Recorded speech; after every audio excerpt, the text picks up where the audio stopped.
Hello बच्चों, good morning. आज की तारीख है 1 फरवरी 2025। आज के करंट अफेयर क्वेश्चन में आप सभी का स्वागत है। बच्चों, 3 से 4 दिन हम क्लास नहीं ले पाए थे, तबीयत खराब हो जाने के कारण आप सभी से क्षमा चाहेंगे। अब थोड़ा बहुत तबीयत ठीक है, जिसकी वजह से आज हम सॉल्व करेंगे 1 फरवरी के 10 करंट अफेयर क्वेश्चन, ठीक है, जो कि 1 फरवरी के रहेगा। और इसके बाद हम आप सभी को बता दें कि इस क्लास में 28 जनवरी और 29 जनवरी के करंट अफेयर क्वेश्चन इसमें ऐड हैं, ठीक है। तो हम जो है थोड़ा बहुत जब मतलब दवा खा के थोड़ा बहुत तबीयत ठीक होता था तो हम पीडीएफ बना लेते थे, ठीक है। तो इसमें 28 और 29 जनवरी के करंट अफेयर क्वेश्चन रहेगा और साथ साथ में आज यानी कि 1 फरवरी के 10 करंट अफेयर क्वेश्चन रहेंगे। तो टोटल इसमें 30 क्वेश्चन रहेंगे जो कि पूरी व्याख्या के साथ हम सॉल्व करेंगे। और बाकी के जो 30 जनवरी और 31 जनवरी के करंट अफेयर क्वेश्चन हैं, इसको हम कल संडे के दिन जब हम टोटल 60 क्वेश्चन का रिवीजन करेंगे तो इसमें हम ऐड कर लेंगे, ठीक है, जिससे आप सभी का करंट अफेयर क्वेश्चन नहीं छूटेगा। तो अगर वीडियो अच्छी लगे तो लाइक शेयर कमेंट जरूर करें। और आप सभी हमारे साथ 30 मिनट की वीडियो को सॉल्व करने के लिए तो लगभग 30 मिनट तक बने रहेंगे, क्योंकि पूरे प्रश्नों को व्याख्या के साथ सॉल्व करना है, ठीक है। पहला प्रश्न देखते हैं। हाल ही में विश्व कुष्ठ दिवस 2025 कब मनाया गया है? तो विश्व कुष्ठ दिवस इस बार मनाया गया है 26 जनवरी को। कब? 26 जनवरी को मनाया गया है। विश्व कुष्ठ दिवस 26 जनवरी को मनाया गया है क्योंकि इस बार जो अंतिम रविवार था जनवरी माह का, यह 26 जनवरी को पड़ा है। और ये इसीलिए इस बार विश्व कुष्ठ दिवस 26 जनवरी को मनाया गया है। और इस बार इसकी थीम रखी गई है 2025 में, एकजुट हो और उन्मूलन करें, यानी कि कुष्ठ रोग से उन्मूलन के लिए थीम रखी गई है। एकजुट हो उन्मूलन करें, इसकी थीम रखी गई है। कुष्ठ रोग को हैंसन रोग भी कहा जाता है। और पूछे कि कुष्ठ रोग किससे फैलता है, तो यह जीवाणु से फैलता है। और किस जीवाणु से फैलता है, तो इसका नाम है माइक्रोबैक्टीरियम जीवाणु। कौन सा है? तो माइक्रोबैक्टीरियम जीवाणु है, ये आपको याद रखना है, ठीक है। तो विश्व कुष्ठ दिवस 26 जनवरी याद रखेंगे। नेक्स्ट प्रश्न है, हाल ही में बेलारूस के राष्ट्रपति का चुनाव किसने जीता है? तो 7वीं बार बेलारूस के राष्ट्रपति कौन बने हैं? तो अलेक्जेंडर लुकाशेंको बने हैं। ऑप्शन बी हमारा सही हो जाएगा, ठीक है। बेलारूस के लगातार 7वीं बार अगर पूछे राष्ट्रपति कौन बने हैं तो अलेक्जेंडर लुकाशेंको बने हैं, ये आपको याद रखना है। और बेलारूस की राजधानी पूछे क्या है, तो मिन्स्क यहाँ की राजधानी है, ठीक है। तो राष्ट्रपति याद रखेंगे और राजधानी मिन्स्क है। और वहीं जो ऑप्शन में दिया गया था कि आयरलैंड के पीएम कौन है, तो माइकल मार्टिन है। वेनेजुएला के कौन है, तो निकोलस मादुरो है। और लेबनान के कौन है, जोसेफ ओन है। तो ये सभी आपको साथ में एक्स्ट्रा पॉइंट याद रखना है, ठीक है। और वहीं पूछे कि एससीओ का 10वां नवीनतम देश कौन बना है, तो एससीओ का पूछे नवीनतम जो 10वें क्रम का देश कौन बना है, तो वह भी बना है बेलारूस। कौन बना है, तो बेलारूस बना है, ये आपको याद रखना है, ठीक है। तीसरा प्रश्न हमारा है, हाल ही में ICC men's test cricketer of the year award से किसे सम्मानित किया गया है? तो टेस्ट में किसे सम्मानित किया गया है?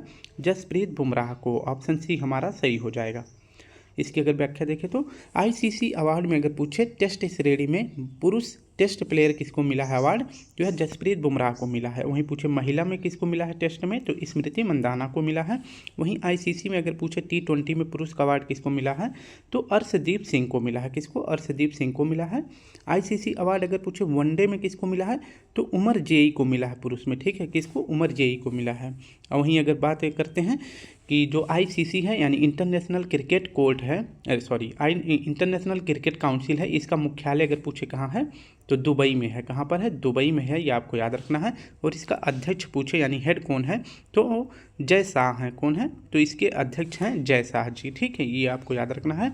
और इसी आईसीसी के द्वारा पूरे विश्व के हर एक मतलब जो क्रिकेट खेलते हैं उन सभी को एक साथ मिक्स करके एक टीम बनाया जाएगा, जो कि आईसीसी बनाएगा, जिसको कहते हैं आईसीसी पुरुष T20, ठीक है। T20 बनाया जाएगा। और इसका कप्तान अगर पूछे किसको बनाया जाएगा, तो भारत की तरफ से बनाया जाएगा रोहित शर्मा को, ठीक है। हाल ही में भारतीय नौसेना के INS सर्वेक्षक ने किस देश का हाइड्रोग्राफिक सर्वेक्षण किया है? तो इसका सही विकल्प हो जाएगा INS सर्वेक्षक किस देश का हाइड्रोग्राफिक सर्वेक्षण किया है, तो मॉरिशस। ऑप्शन ए हमारा सही हो जाएगा, ठीक है। हाइड्रोग्राफिक का मतलब होता है कि किस देश में खनिज संसाधन या जो समुद्र के अंदर पाए जाते हैं मिनरल्स वगैरह जो मिलते हैं, उन्हीं की सर्वेक्षण करने के लिए भारत एक प्रोजेक्ट शुरू करा है जिसका नाम है सागर प्रोजेक्ट, ठीक है।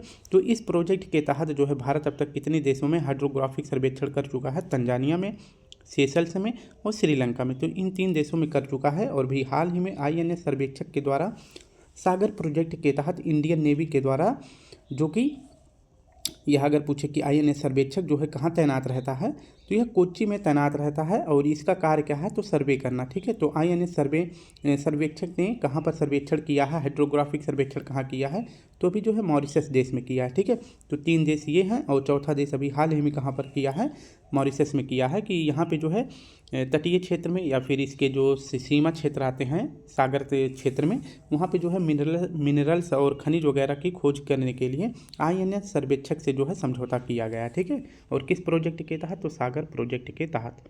5वां प्रश्न हमारा है, हाल ही में ग्लोबल बर्डन ऑफ डिजीज़ के अनुसार भारत की कुल प्रजनन दर कितनी हुई है। तो इस रिपोर्ट के अनुसार भारत में कुल प्रजनन दर पूछ रहा है कितनी हुई है, तो यह हो गया है 1.9। ठीक है, तो ऑप्शन सी हमारा सही हो जाएगा। इसकी अगर व्याख्या देखें तो ग्लोबल बर्डन ऑफ डिजीज के अनुसार जो है भारत में जो है प्रजनन दर कितनी हुई है। तो अगर बात करते हैं कि जब यह रिपोर्ट प्रस्तुत की जाती है तो इसमें बात किया गया है कि 1950 में भारत में जो प्रजनन दर है वो कितना था, वो 6.18 था, यानी कि एक कपल के 6 बच्चे। ठीक है, कितने, तो 6 बच्चे होते थे। कब, तो 1950 में। वहीं 2021 के दशक में कि ये कितना हो गया, तो एक कपल के 1.9 हो गए हैं, यानी कि एक और कपल लें तो उसके भी कितने 1.9 हो गए, यानी कि यहाँ पे अगर 2 जोड़ा लेंगे तो 1.9 हो जाएगा, तीसरा जोड़ा लेंगे तो कितना हो जाएगा 1.9 हो जाएगा। तो लगभग जो है किसी को बीच में 2 हो जाएगा, मतलब किसी को 2 बच्चे हो जाएंगे, किसी को 1 बच्चे से ज़्यादा, मतलब कि एक अनुपात में बताया गया है, तो 1.9 ये बताया गया है। ठीक है, तो कितने दशक में, तो 2021 के दशक में। 6ठा प्रश्न हमारा है, हाल ही में मैरीलेबोन क्रिकेट क्लब के वैश्विक सलाहकार बोर्ड का सदस्य किसे नियुक्त किया गया है। तो यह किया गया है जय शाह को भी इसमें शामिल किया गया है। ठीक है, तो ऑप्शन डी हमारा सही हो जाएगा। एमसीसी का फुल फॉर्म क्या होता है, तो मैरीलेबोन क्रिकेट क्लब। इसमें जो है अगर पूछे कि वैश्विक सलाहकार बोर्ड की इसके तहत जो है स्थापना की गई है और इस वैश्विक सलाहकार बोर्ड में कुल 13 संस्थापक सदस्य चुने गए हैं, जिसमें भारत की तरफ से कौन चुने गए हैं, जय शाह जी इसमें चुने गए हैं, सौरभ गांगुली चुने गए हैं और कुमार संगकारा भी, मतलब विभिन्न देशों के इसमें जो है सदस्य चुने गए हैं।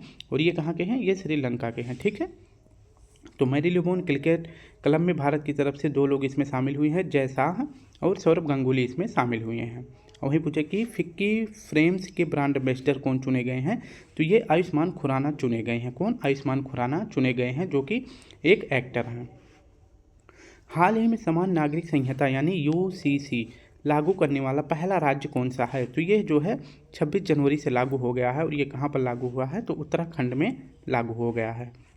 ठीक है, बात करते हैं कि समान नागरिक संहिता, ठीक है, यूसीसी जिसे कहते हैं। और अगर पूछे कि समान नागरिक संहिता किसके अंतर्गत आता है, तो अनुच्छेद 44 के अंतर्गत आता है। और अनुच्छेद 44 अगर पूछे किस भाग के अंतर्गत आता है, तो भाग 4 के अंतर्गत आता है, जो कि भाग 4 पूछे कौन सा है, तो यह डीपीएसपी है। ठीक है, ये आपको याद रखना है।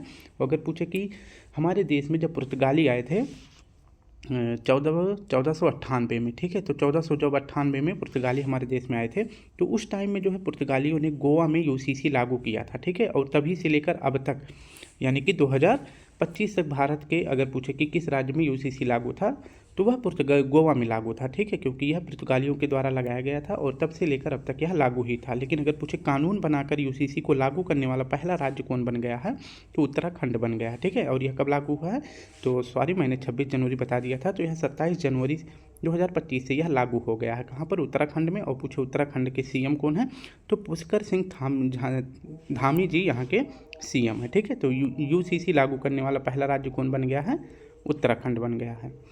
हाल ही में पहला महिला हॉकी इंडिया लीग का खिताब किसने जीता है, तो यह जीता गया है उड़ीसा वॉरियर्स के द्वारा। ठीक है, तो पहला महिला हॉकी इंडिया लीग किसने जीता है, उड़ीसा वॉरियर्स ने जीत लिया है। इसकी अगर व्याख्या देखें तो महिला हॉकी इंडिया लीग इसका यह जो है पहला संस्करण है। आयोजन पूछे कहाँ किया गया है, तो रांची झारखंड में इसका आयोजन किया गया है। और विजेता अगर पूछे कौन बना है, तो उड़ीसा वॉरियर्स बना है। और उप विजेता कौन बना है, तो सूरमा हॉकी क्लब इसका उप विजेता बना है। वहीं पूछे कि प्लेयर ऑफ द टूर्नामेंट किसको मिला है, तो यह ज्योति जी को मिला है। और वहीं पूछे कि सबसे महंगी खिलाड़ी जो है महिला हॉकी इंडिया लीग में कौन बिकी थी, तो उदिता बिकी थी। और जो है प्लेयर ऑफ द टूर्नामेंट कौन बनी है, ज्योति बनी है। हाल ही में प्रत्येक चिनार पेड़ के लिए डिजिटल ट्री आधार पहल किसने लॉन्च किया है, तो यह लॉन्च किया गया है जम्मू कश्मीर के द्वारा। ठीक है, तो डिजिटल ट्री आधार पहल किस पेड़ के लिए शुरू किया गया है? तो चिनार पेड़ के लिए शुरू किया गया है। किसने शुरू करा है? जम्मू कश्मीर ने शुरू किया है। ठीक है, इस पहल के तहत जो है डिजिटल ट्री पहल के तहत क्या होगा कि जो ये चिनार का पेड़ है, जो ये चिनार का पेड़ है, ये कितने साल पुराना है, इसकी मोटाई कितनी है और जो है इसकी लंबाई टोटल कितनी है, यह किस स्थान पे है, यानी इसकी पूरी लोकेशन सब कुछ जो है एक QR कोड के माध्यम से इस पे जो है क्या किया जाएगा?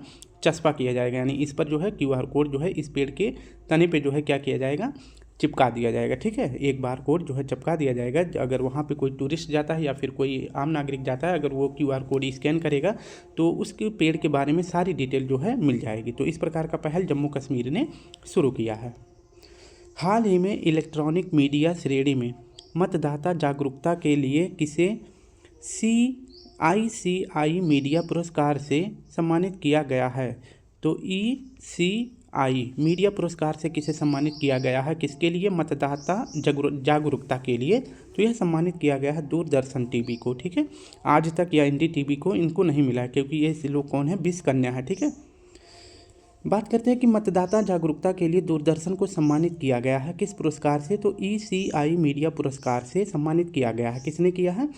तो भारतीय निर्वाचन आयोग ने इनको सम्मानित किया है, लोगों के बीच जो है चुनाव के टाइम पे जागरूकता लाने के लिए और अच्छी तरह से प्रचार करने के लिए। ठीक है, और इसी के लिए जो है इलेक्शन कमीशन ऑफ इंडिया जो है एक कार्यक्रम शुरू किया है जिसका नाम है चुनाव का पर्व देश का गर्व। इसको अच्छी तरह से कवर करने के लिए दूरदर्शन को जो है ECI मीडिया पुरस्कार से सम्मानित किया गया है। अब पहला प्रश्न देखते हैं, बात करते हैं 29 जनवरी के बारे में। ठीक है, किस देश में आयोजित होने वाला AI शिखर सम्मेलन में PM नरेंद्र मोदी को सह अध्यक्ष चुना गया है? तो यह जो है तीसरी बैठक हो रही है लंदन में जो है, इसको याद रखेंगे। अगर बात करते हैं कि आर्टिफिशियल इंटेलिजेंस के लिए जो शिखर सम्मेलन हुआ था पहली बार 2023 में हुआ था। कहाँ पर हुआ था? ब्लेचले स्थान पर, जो कि UK यानी कि ब्रिटेन में है। ठीक है, यहाँ पे हुआ था। दूसरा वाला अगर पूछे कहाँ पे हुआ था, तो दूसरा वाला 2024 में हुआ था, सियोल साउथ कोरिया में हुआ था। और अभी जो है तीसरा बैठक हो रहा है कहाँ पर? पेरिस फ्रांस में। मैंने लंदन बता दिया, सॉरी। तो यह 2025 फ्रांस में हो रहा है, जिसमें अध्यक्ष अगर पूछे सह अध्यक्ष किसको बनाया गया है? तो PM मोदी जी को बनाया गया है। और इसका उद्देश्य क्या है? तो AI से जो उत्पन्न समस्याएं हैं उसका समाधान करने के लिए, यानी कि AI से फ्यूचर में कोई भी हानिकारक चीज़ें ना हो, इसके लिए जो है एक हर साल बैठक होती है, जो कि इस बार जो है तीसरे क्रम की बैठक हुई है। पहली मैंने बताया लंदन में, दूसरा मैंने बताया सियोल में, पहला लंदन, दूसरा सियोल और तीसरा कहाँ पे? पेरिस में हो रहा है, जिसका सह अध्यक्ष PM मोदी जी को बनाया गया है। दूसरा प्रश्न है, हाल ही में वर्ष 2025 को समुदाय का वर्ष किसने घोषित किया है? तो 2025 में जो भी वर्ष घोषित किए गए हैं उन सभी के बारे में है जो है हम अध्ययन करेंगे। फिलहाल इसका सही जवाब हो जाएगा UAE, ऑप्शन A हमारा सही हो जाएगा। 2025 में बात करते हैं कि UAE के राष्ट्रपति कौन बने हैं? तो ये हैं शेख मोहम्मद अल नहयान, यहाँ के राष्ट्रपति हैं। इन्होंने 2025 के वर्ष को समुदाय का वर्ष घोषित किया है, यानी कि लोगों के बीच में एकजुटता हो, आपसी मेल मिलाप हो, इसी के लिए जो है समुदाय का वर्ष घोषित किया गया है शेख मोहम्मद अल नहयान के द्वारा, जो कि UAE के राष्ट्रपति हैं। ठीक है, और वहीं बात करते हैं कि 2025 का वर्ष जो है और क्या घोषित किया गया है? सहकारिता का वर्ष, क्वांटम विज्ञान और तकनीकी का वर्ष, शांति और विकास का वर्ष और ग्लेशियर संरक्षण का वर्ष, ये सभी ये जो है 2025 को घोषित किया गया है। जबकि अगर बात करते हैं कि रक्षा मंत्रालय के द्वारा 2025 को जो है सुधारों का वर्ष भी घोषित किया गया है। ठीक है, नेक्स्ट हमारा प्रश्न है तीसरा, हाल ही में सर गारफील्ड सोबर्स पुरस्कार और ICC पुरुष क्रिकेट ऑफ द ईयर से किसे सम्मानित किया गया है? तो दोनों अवार्ड मिले हैं किसको? जसप्रीत बुमराह को। ठीक है, तो टेस्ट में भी इनको अवार्ड मिला है और ICC cricketer of the year का अवार्ड भी जसप्रीत बुमराह को मिला है। और इस प्रकार से यह अवार्ड पाने वाले 5वें भारतीय अगर पूछे कौन बन गए हैं, तो जसप्रीत बुमराह बन गए हैं। पहला अवार्ड अगर पूछे ICC पुरुष क्रिकेटर ऑफ द ईयर का अवार्ड किसे मिला था? राहुल द्रविड़ को, दूसरा सचिन तेंदुलकर को, तीसरा R अश्विन को, चौथा विराट कोहली को। ठीक है, और विराट कोहली को यह अवार्ड 2 बार मिल चुका है। और अब की बार ये 5वें व्यक्ति कौन बने हैं? जसप्रीत बुमराह जी बन गए हैं। ठीक है, और इसी के तहत जो है एक पुरस्कार दिया जाता है सर गारफील्ड सोबर्स ट्रॉफी। यह किसे मिला है? तो यह भी जसप्रीत बुमराह को मिला है। ठीक है, वहीं बात करते हैं कि महिला प्लेयर ऑफ द ईयर का अवार्ड किसको मिला है? तो न्यूजीलैंड की अमेलिया केर को मिला है। नेक्स्ट हमारा प्रश्न है चौथा, हाल ही में तीसरी भारत इंडोनेशिया CEO फोरम है, CEO फोरम की बैठक कहाँ हुई है?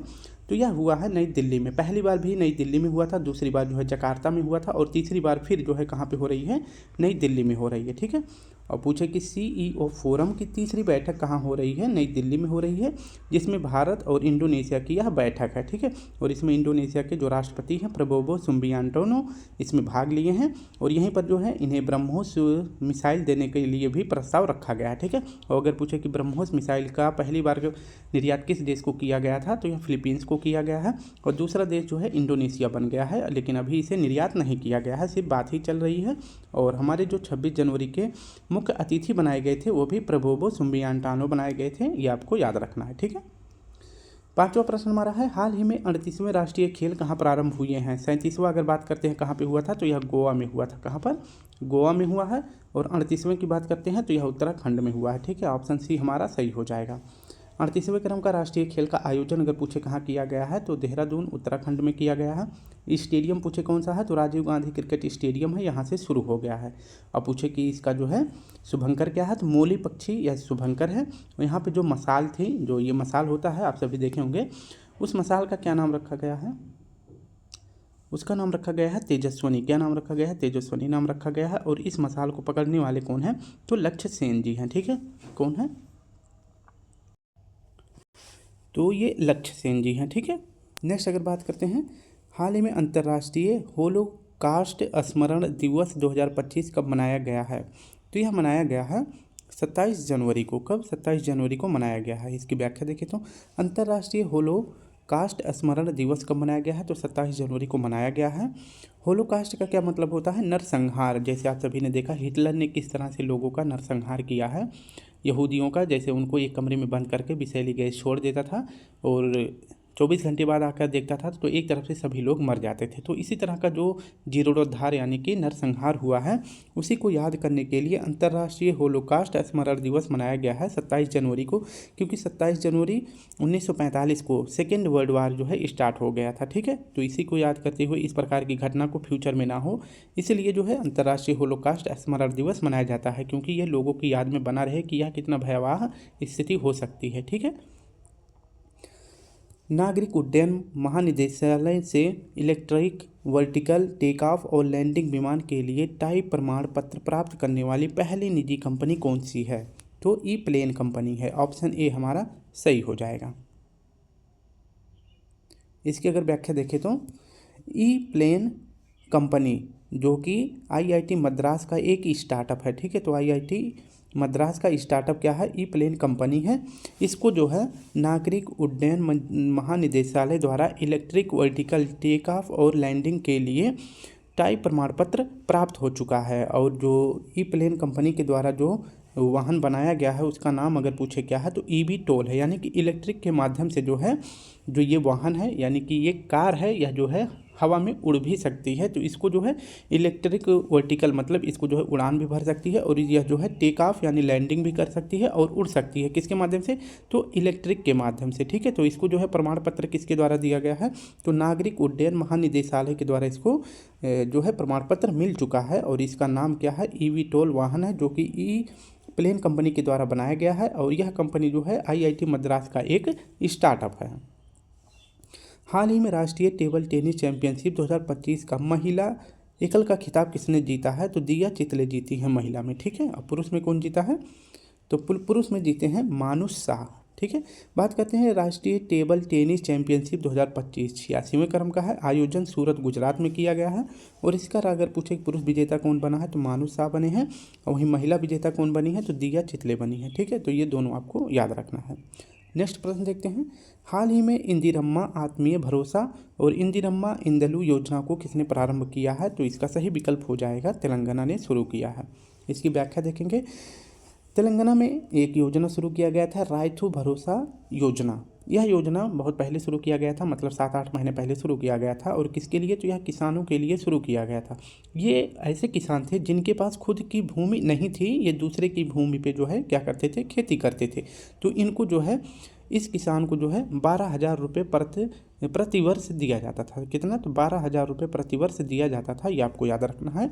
जिसके लिए रायथू भरोसा योजना ऐसे किसान के लिए जिनके पास खुद की भूमि नहीं है, ये दूसरों की भूमि पे खेती करते थे। लेकिन अभी जो है इंदिरम्मा आत्मीय भरोसा योजना शुरू किया गया है, ये भी किसानों के लिए शुरू किया गया है, लेकिन वो ऐसे किसान हैं जिनके पास खुद की भूमि नहीं है। ठीक है, मतलब ये खुद क्या है, भूमिहीन है, इनके पास कोई भूमि नहीं है। इनको भी जो है 1 साल में 12,000 रुपये दिया जाएगा। ये वाला ऐसे किसान है कि मतलब जैसे जिनके पास खेती है, जिन मतलब मान लीजिए कि हमारे पास खेती है और उस खेती में हम खुद किसान बने हुए हैं, तो ये हमारे लिए शुरू किया गया है।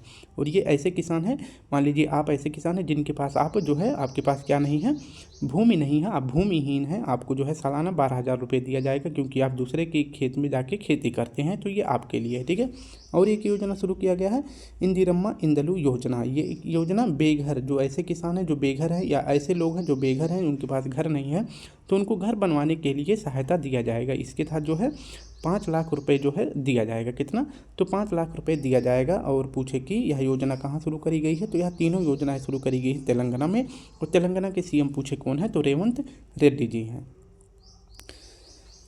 हाल ही में चर्चा में रहे LID 568 का संबंध किससे है, तो यह एक नया नाम रखा गया है। यह क्या है, तो यह एक विशालकाय ब्लैक होल है। ठीक है, LID 568 यह क्या है, तो इसकी खोज अगर पूछे किसने करा है, तो जेम्स वेब टेलीस्कोप ने किया है। और यह टेलीस्कोप किसके द्वारा बनाया गया है, नासा USA के द्वारा बनाया गया है। यह क्या है, तो यह एक कम द्रव्यमान वाला ब्लैक होल है। ठीक है, और ब्लैक होल अगर पूछे किसे कहते हैं, तो एक ऐसा होल होता है, छिद्र होता है, जिससे आसपास के पदार्थ को अपनी ओर खींचता है। ठीक है, यानी कि जो ये ब्लैक होल होता है, इससे प्रकाश भी बाहर नहीं जा सकती है, और जो भी वस्तु होता है इसकी तरफ जो है खींचा आता है। ठीक है, तो ये आपको याद रखना है। इसी ब्लैक होल का नाम रखा गया है LID 568, जो कि कम द्रव्यमान वाला ब्लैक होल है। ठीक है, जिसको खोजा गया है जेम्स वेब टेलीस्कोप के द्वारा। ठीक है, अब हम बात करते हैं पहले प्रश्न, जो कि 1 फरवरी का है। ठीक है, हाल ही में आनकोसेरसियासिस को खत्म करने वाला पहला अफ्रीकी देश कौन सा है। ये एक ऐसा रोग है जिसको सुनकर आपको हंसी आएगी। फिलहाल पहले इसका आंसर देख लेते हैं, तो इसका सही जवाब हो जाएगा ऑप्शन C, आनकोसेरसियासिस। यह जो है विश्व का 5वां देश बन गया है इस रोग से मुक्ति पाने वाला। और अफ्रीका महाद्वीप का पहला देश है कौन सा, नाइजीरिया है। ठीक है, और इसे जो है रिवर ब्लाइंडनेस भी कहते हैं, यानी कि यह एक प्रकार का नदी के पास जाने पर अंधापन सा हो जाता है, ये आपको याद रखना है। और जिसके लिए जो है एक परजीवी जिम्मेदार होता है, यानी कि नदी के किनारे पर जो इस रोग से ग्रसित लोग होते हैं, जब वो नदी के किनारे जाते हैं तो उनको जो है एक प्रकार का अंधापन दिखाई देता है, जिससे उनको लगता है कि मैं पानी में डूब जाऊंगा, या मुझको जो है नदी नहीं दिखती है। ठीक है, तो यह नदी के पास जो है जाने पर, उस नदी के पास जो है उनको ऑनकोसेरिका परजीवी मिलता है, जिससे उनको इस प्रकार का अंधापन हो जाता है। ठीक है, ये आपको याद रखना है। और अगर बात करें कि इस रोग से मुक्ति पाने वाला विश्व का पहला देश कौन सा है, तो कोलंबिया है। और 5वां देश कौन बन गया है, और अफ्रीका महाद्वीप का पहला देश बन गया है नाइजीरिया। ठीक है, दूसरा प्रश्न है, हाल ही में प्रथम रायसीना मध्य पूर्व सम्मेलन 2025, यानी मिडिल ईस्ट देशों का जो एक प्रथम रायसीना डायलॉग की तरह एक सम्मेलन हो रहा है, और ये कहाँ पे हो रहा है, तो यह अबू धाबी में कहे, कहाँ पर, तो अबू धाबी में शायद हो रहा है, ये आपको याद रखना है। और यह मिडिल ईस्ट कंट्री देशों का जो है एक सम्मेलन है। ठीक है, ये आपको याद रखना है। हाँ, सही जवाब है, अबू धाबी में हो रहा है। बात करते हैं कि अभी जो है जैसे हमारे यहाँ पे रायसीना डायलॉग होता है, कहाँ पर होता है, दिल्ली में होता है। जो रायसीना डायलॉग दिल्ली में होता है, और इसी रायसीना के ऊपर अगर पूछे कौन सा भवन निर्माण किया गया है, तो यह किया गया है राष्ट्रपति भवन का निर्माण किया गया है, ये आपको याद रखना है। और अभी जो है 2024 में जो रायसीना डायलॉग 9वें क्रम का हुआ था, इसमें जो कौन मुख्य अतिथि बनाए गए थे, तो ग्रीस के PM जो है मुख्य अतिथि बनाए गए थे। ठीक है, तो ये आपको याद रखना है। अब बात करते हैं कि रायसीना का जो मध्य पूर्व सम्मेलन हुआ है, यानी मिडिल ईस्ट कंट्री जो देश हैं, उनका जो है 2025 में जो सम्मेलन हुआ है, इसको नाम दिया गया है रायसीना मध्य पूर्व सम्मेलन 2025। और इसका यह पहला संस्करण है। और इसका आयोजन कहाँ किया गया है, तो अबू धाबी में किया गया है। और मुख्य अतिथि हमारे देश के जो हमारे देश के विदेश मंत्री हैं S जयशंकर जी, इसमें मुख्य अतिथि बनाए गए थे। और इस सम्मेलन का उद्देश्य क्या है, तो जो वर्तमान में चुनौतियां हैं उससे निपटना इसका उद्देश्य है। ठीक है, और इसको जो है आयोजन करने के लिए कौन कौन इसमें शामिल है, तो हमारी तरफ से विदेश मंत्री, ऑब्जर्वर फाउंडेशन और UAE देश इसमें शामिल है। ठीक है, तीसरा प्रश्न हमारा है, हाल ही में विश्व उपेक्षित उष्णकटिबंधीय रोग दिवस 2025 कब मनाया गया है। तो बात करते हैं कि उष्णकटिबंधीय रोग दिवस ये कौन से क्षेत्र का रोग है, तो आप सभी देख सकते हैं ये हमारी पृथ्वी है। ठीक है, इसमें अब बात करते हैं कि जो ये 23.5 अंश, ठीक है, 23.5 अंश नॉर्थ, यानी कि जो ये कर्क रेखा वाला है वो 23.5 अंश मान लीजिए ये साउथ हो जाएगा। ठीक है, तो साउथ इन क्षेत्र में जो रीजन पड़ते हैं इसे ही बोला जाता है उष्णकटिबंधीय क्षेत्र। ठीक है, तो यहाँ पे जो है हमें पता भी नहीं चलता और अजीब तरह की बीमारियाँ आती जाती रहती हैं। तो इसी प्रकार के उष्णकटिबंधीय रोग दिवस मनाने के लिए घोषणा करी गई है, जो यह मनाया जाता है 30 जनवरी को। ठीक है, जो कि विश्व उपेक्षित उष्णकटिबंधीय रोग दिवस है, जो 30 जनवरी को मनाया जाता है। ठीक है, और इसकी शुरुआत पहली बार कब करी जाती है मनाने की, तो 2022 में किया जाता है। और इस बार इसकी थीम रखी गई है एकजुट हो और ख़त्म करें, यानी कि उष्णकटिबंधीय रोग दिवस से जो यह है, इसे उष्णकटिबंधीय रोग को ख़त्म करने के लिए एकजुट हों और ख़त्म करें, यह इसकी थीम रखी गई है। और इस बार जो है जो इंडिया गेट है हमारा, उस पर जो है बैगनी और नारंगी कलर की लाइटें भी लगाई गई थी, जो कि किसका प्रदर्शन था, उष्णकटिबंधीय रोग दिवस को मनाने के लिए यह प्रस्तावित, मतलब इस प्रकार का यहाँ पे प्रोग्राम किया गया था, जिसमें बैगनी और नारंगी कलर की लाइटें लगाई गई थी। हाल ही में एलन मस्क ने डिजिटल वॉलेट एक्स मनी के लिए किसके साथ समझौता किया है। जब कभी आप सभी व्हाट्सएप ओपन करते होंगे तो देखते होंगे व्हाट्सएप पे भी जो है पेमेंट करने का जो है क्या एक अब ऑप्शन देता है। ठीक है, तो इसी प्रकार का पेमेंट करने के लिए जो एक्स है यानी ट्विटर है, इस पर भी एक्स मनी यानी कि आप पेमेंट कर सकते हैं ऑनलाइन। तो इसी प्रकार का जो है शुरू किया गया है एलन मस्क के द्वारा, जिसका नाम दिया गया है एक्स मनी। और एक्स मनी के साथ किसने समझौता किया है, तो यह किया गया है वीज़ा ने। ठीक है, तो वीज़ा कंपनी ने इसके साथ समझौता किया है। ऑप्शन डी हमारा सही हो जाएगा। एक्स मनी अगर पूछे कि यह लॉन्च किसने करा है, तो एलन मस्क ने अभी हाल ही में लॉन्च किया है, जो कि ट्विटर से संबंधित है। यानी कि ट्विटर को जब एलन मस्क ने खरीदा तो उसके बाद ट्विटर का नाम कर दिया एक्स। और पूछे कि एक्स की वर्तमान में सीईओ कौन है, तो लिंडा याकरिनो है। ठीक है, और आप सभी को मैंने बता दिया कि एक्स मनी यानी कि जो व्हाट्सएप पे जैसे दिखता है, तो क्योंकि व्हाट्सएप सभी यूज करते हैं और ट्विटर बहुत कम लोग यूज करते हैं, तो इसी प्रकार से मैं समझा रहा हूँ। तो एक्स मनी को जो है एक डिजिटल वॉलेट बना दिया गया है। और इसमें समझौता किसके साथ क्या करा है एलन मस्क ने, तो वीज़ा के साथ जो है इसमें साझेदारी करी है। ठीक है, तो वीज़ा कंपनी है और इसी के माध्यम से जो है एक्स जो है पेमेंट कर सकता है। ठीक है, हाल ही में महाकुंभ में भगदड़ की अध्यक्षता में न्यायिक आयोग का गठन हुआ है। किसकी अध्यक्षता में, तो महाकुंभ में आप सभी को पता है कि भगदड़ हो गया है और इसी की जांच करने के लिए एक न्यायिक आयोग का गठन किया गया है, जिसका अध्यक्ष किसे बनाया गया है, तो हर्ष कुमार जी को बनाया गया है। ऑप्शन डी हमारा सही हो जाएगा। महाकुंभ अगर बात करते हैं प्रयागराज में शुरू हुआ है, 13 जनवरी से 26 जनवरी के बीच हुआ है। और इसी बीच जो है कुछ अमृत स्नान होते हैं, जिसको पहले नाम कहा जाता था शाही स्नान। ठीक है, तो यहाँ पे जो है एक मौनी अमावस्या के दिन, जो कि 29 जनवरी को था, इसमें जो है भगदड़ हो जाने से कई लोगों की मृत्यु हो गई है। और इसकी जाँच करने के लिए इस भगदड़ की 3 सदस्यीय कमेटी का गठन किया गया है, जिसका अध्यक्ष बनाया गया है जस्टिस हर्ष कुमार जी को बनाया गया है। ये इलाहाबाद के पूर्व न्यायाधीश हैं। ठीक है, तो इलाहाबाद हाई कोर्ट के पूर्व न्यायाधीश हैं जस्टिस हर्ष कुमार जी, और इनके साथ साथ 2 और व्यक्ति हैं, पी के गुप्ता और डी के सिंह। ठीक है, तो ये तीनों नाम आपको याद रखना है। ठीक है, नेक्स्ट बात कर लेते हैं, विश्व पुस्तक मेले का फोकस देश किसे चुना गया है। तो इंपॉर्टेंट क्वेश्चन है, इसका सही विकल्प हो जाएगा ऑप्शन ए, विश्व पुस्तक मेला। इसका आयोजन नई दिल्ली भारत मंडपम में किया गया है। कहाँ पर, भारत मंडपम नई दिल्ली में इसका आयोजन किया गया है, ये आपको याद रखना है, जो कि 1 फरवरी से 9 फरवरी के बीच में इसकी शुरुआत की जाती है। तो इसको शुरू अगर पूछे किसने करा है, तो इसका उद्घाटन किया गया है राष्ट्रपति द्रौपदी मुर्मू जी के द्वारा। इसमें फोकस देश बनाया गया है रूस को, और इस बार इसकी थीम रखी गई है रिपब्लिक एट 75, इसकी थीम रखी गई है। इसका आयोजन अगर पूछे किसने करा है, तो इसका आयोजन किया गया है नेशनल बुक ट्रस्ट के द्वारा। कहाँ पर किया गया है, नई दिल्ली भारत मंडपम में किया गया है।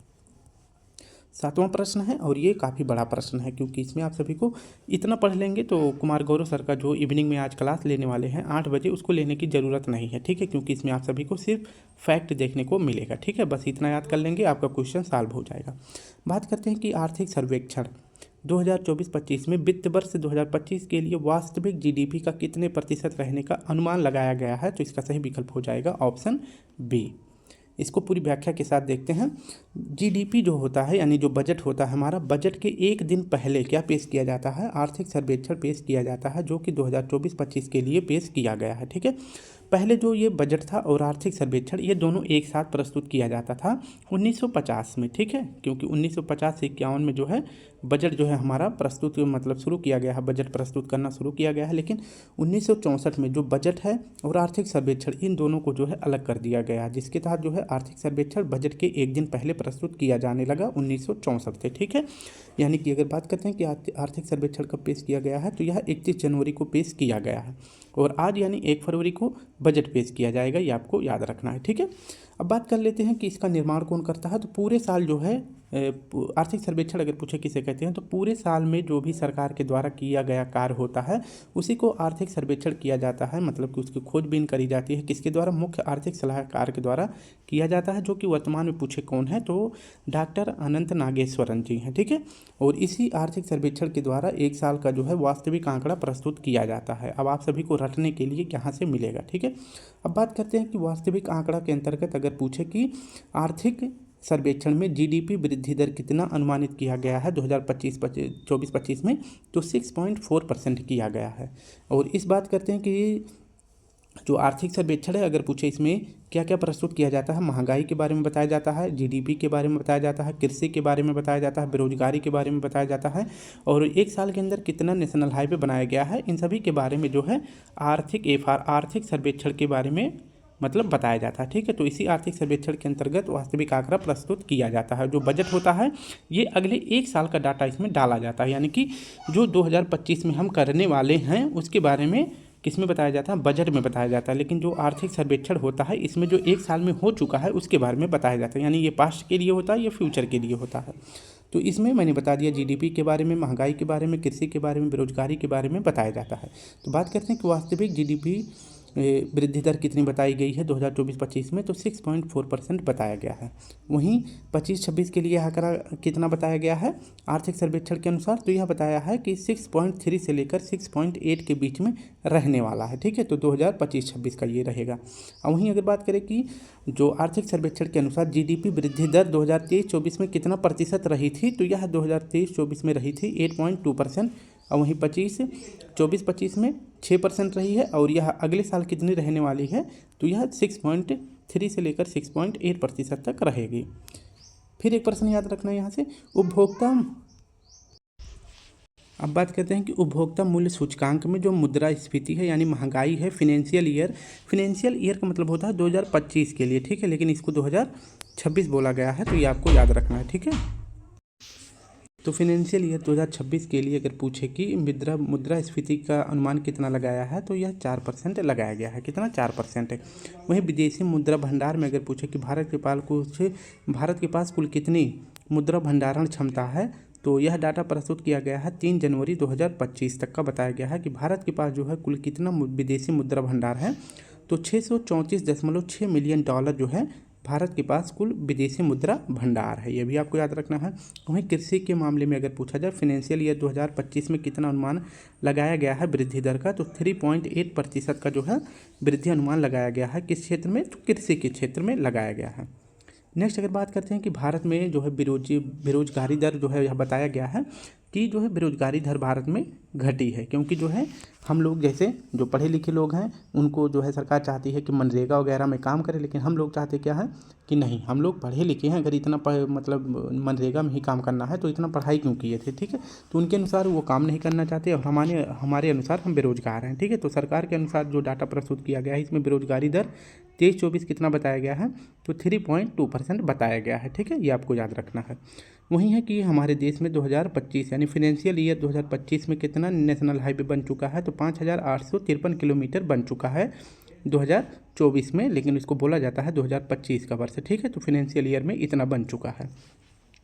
वही बात करते हैं कि राजकोषीय घाटा कितना है, तो 23-24 में कितना था, तो 5.6% था, ये आपको याद रखना है, जो कि 22-23 में कितना था, तो यह 6.4% था, ठीक है। तो 2023-24 में राजकोषीय घाटा इतना है और 2023 में इतना है, ठीक है। नेक्स्ट हमारा है कि खाद्यान्न उत्पादन में अगर बात करते हैं कितना हुआ है, तो 2023 से 24 के बीच जो है मतलब 2023-24 में ये बात बताई गई है कि हमारे देश में कुल खाद्यान्न उत्पादन कितना रहा है, तो 332.3 मिलियन टन रहा है, ठीक है। एक बार ये फिर से आप सभी को थोड़ा सा दिखाएंगे, आप सभी एक बार इसको सिर्फ नज़र में रखेंगे, ठीक है। मैं पढ़ूंगा नहीं तो ज़्यादा टाइम लग जाएगी। आपको अगर समझ में ना आए तो एक बार वीडियो फिर से देखेंगे या पुश करके फिर से थोड़ा सा खुद दिमाग लगाएंगे, पढ़े लिखे हैं तो समझ में आ जाएगा। अब बात करते हैं कि हाल ही में सुप्रीम कोर्ट ने किस अनुच्छेद के तहत सेवानिवृत्त न्यायाधीशों को तदर्थ न्यायाधीश नियुक्त करने की अनुमति दी है। तो सुप्रीम कोर्ट के द्वारा जो ऐसे न्यायाधीश हैं जो सेवानिवृत्त हो चुके हैं यानी रिटायर हो चुके हैं, उनको फिर से काम पर लगाया जाएगा। और जो रिटायर जज होते हैं उनको फिर से काम पे लगाने के लिए उनको एक शब्द मतलब उनको कहा जाता है तदर्थ न्यायाधीश, यानी रिटायरमेंट के बाद भी उनसे काम कराया जाएगा। इसके तहत उनको पेंशन, वेतन, भत्ता सब कुछ दिया जाएगा। ठीक है, तो सुप्रीम कोर्ट के पास इस प्रकार का जो है उनसे अधिकार लेने के लिए सुप्रीम कोर्ट के पास अनुच्छेद 224 के अंतर्गत जो रिटायर जज हैं उनसे काम लिया जा सकता है। ठीक है, अब बात करते हैं कि जो सुप्रीम कोर्ट के मुख्य न्यायाधीश हैं कौन है, तो संजीव खन्ना जी हैं। कौन है? संजीव खन्ना जी हैं। इनके पास एक आर्टिकल होता है 224A। इसके तहत जो हाई कोर्ट में तदर्थ न्यायाधीश हैं यानी जो रिटायर न्यायाधीश हैं उनको नियुक्ति फिर से करी जा सकती है। ठीक है, जो कि सेवानिवृत्त न्यायाधीश हैं उनको जो है फिर से नियुक्ति उनकी करी जा सकती है। और जो न्यायालय में ऐसे फाइल पड़ी हैं जिनका जो है लंबे समय तक निपटान नहीं हो चुका है, यानी कि जज की कमी के कारण बहुत से ऐसे कैदी हैं जिनकी मृत्यु हो चुकी है, जो अपराधी हैं उनकी मृत्यु हो चुकी है, लेकिन उसकी फाइल जो है 20 साल बाद, 25 साल बाद जो है जज के सामने पहुंचती है। तो इन्हीं फाइलों को जो है जल्दी जल्दी समाप्त किया जा सके तो जो रिटायर जज हैं उनको फिर से जो है नियुक्ति करी जाएगी, उनको पेंशन, भत्ता सब कुछ जो है दिया जाएगा। ठीक है, तो ऐसे जो लंबित मामले हैं उनको निपटान करने के लिए तदर्थ न्यायाधीशों की नियुक्ति करा जाएगा अनुच्छेद 224A के तहत, जो कि सुप्रीम कोर्ट कर सकती है। 9वां प्रश्न है, हाल ही में हाइड्रोजन परिवहन पाइप विकसित करने वाली पहली भारतीय कंपनी कौन सी है? तो हाइड्रोजन को संचालित करने के लिए एक हाई क्वालिटी की पाइप का निर्माण किया जाएगा और यह पाइप निर्माण किया गया है किसके द्वारा? टाटा स्टील के द्वारा। और यह भारत की पहली कंपनी बन चुकी है। टाटा स्टील भारत की पहली कंपनी बन चुकी है जिसने हाइड्रोजन पाइप को विकसित करा है। और हाइड्रोजन को संचालित करने के लिए एक उच्च प्रेशर सहन करने वाली क्षमता वाली पाइप चाहिए और इस पाइप का नाम रखा गया है APIX 65 ग्रेड पाइप विकसित किया गया है किसके द्वारा? टाटा स्टील के द्वारा, जो कि भारत की पहली कंपनी बन चुकी है। ये आपको याद रखना है। ठीक है, और ऐसा क्यों किया गया? क्योंकि आप सभी को पता है कि भारत सरकार के द्वारा नेशनल ग्रीन हाइड्रोजन मिशन शुरू किया गया है और इस मिशन के तहत टारगेट रखा गया है कि 2030 तक भारत को 5 मिलियन मीट्रिक टन हाइड्रोजन उत्पादन करना है। ठीक है, कितना? तो 5 मिलियन मीट्रिक टन हाइड्रोजन का उत्पादन करना है। आज का आखिरी प्रश्न देखते हैं, हाल ही में ग्रामीण क्रिकेट लीग शुरू करने वाला पहला राज्य कौन सा है? तो यह बिहार है। ठीक है, तो ग्रामीण स्तर पर क्रिकेट शुरू करने वाला राज्य कौन सा बन गया है? बिहार बन गया है। और इसका उद्देश्य क्या है? तो जो राज्य में छुपी हुई प्रतिभा है इसको निखारना है, जिसमें 13 साल से 23 वर्ष के बच्चों को शामिल किया जाएगा, चाहे वह स्कूली बच्चे हों या ग्रामीण में ना पढ़ने लिखने वाले बच्चे हों, उनको भी इसमें शामिल किया जाएगा। इस प्रकार से पूरे बिहार में 16 टीमों का निर्माण किया जाएगा, फिर उनको नेशनल लेवल पर खिलाया जाएगा। ठीक है, तो इस प्रकार से बच्चों हमने सभी प्रश्नों को पूरी व्याख्या के साथ सॉल्व कर लिया है। 5 से 6 मिनट एक्स्ट्रा लग गया तो क्षमा करेंगे। अपना ध्यान रखें, कल फिर मिलते हैं। तब तक के लिए आप सभी को प्यारा सा जय हिंद, जय भारत।